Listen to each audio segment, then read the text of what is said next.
how do you combat terrorism at home and overseas? The White House is hoping to find some answers as it launches a three-day summit to combat violent extremism. One of the aims is to stop radicalization of Muslim youth. Some are tempted by recruiting efforts by ISIL or other extremist groups. CCTV's Nathan King is following the summit, joins us live from our Washington newsroom with more. You know, Mike, the central message of this summit is if there is this new war on terrorism, it's one that can be won inside countries like the US, the West and others, not by invading others. From last weekend's attacks in Copenhagen to the Boston Marathon bombings or the Charlie Hebdo attacks in Paris, the West is searching for a way to block the radicalization of Muslim youth and combat the threat of homegrown terror attacks.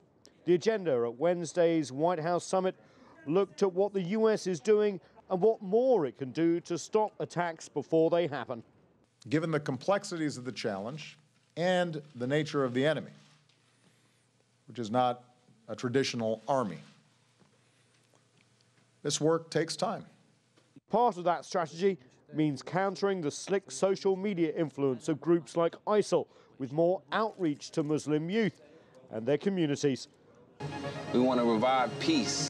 There are also initiatives in the US that seek to de-radicalize young people tempted by extremist ideologies. Instead of prison, authorities offer counseling and education from Muslim scholars. We believe in the right of all people to live in peace and security. Muslim imams have condemned and continue to denounce anyone who tries to use the religion of Islam to support terrorism.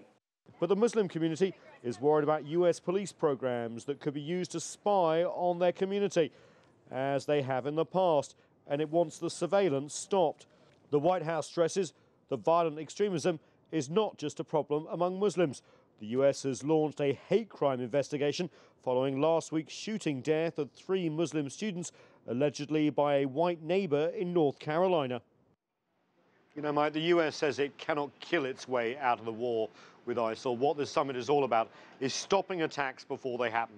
But plans made here may take years to implement, and the US admits that attacks will continue until the war for the hearts and minds of disaffected youth is won, not just here, but of course around the world.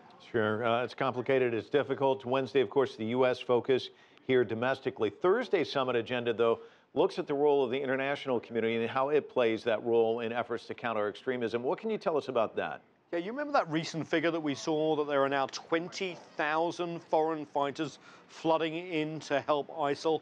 Well, that's where a lot of the international effort is going to be. How can we stop this stem of foreign fighters? 3,500, by the way, estimated to come from the West, but that still means the vast majority come from the Middle East, Saudi Arabia, the UAE, and other countries. Some of these countries that are very much involved in the coalition against ISIL. So there'll be lots of discussion about that, but also sharing best practices about how to de-radicalize youth and stop the export of extremism, and also all gearing up to a big summit at the United Nations in September, where all these plans will be shared and pushed forward again.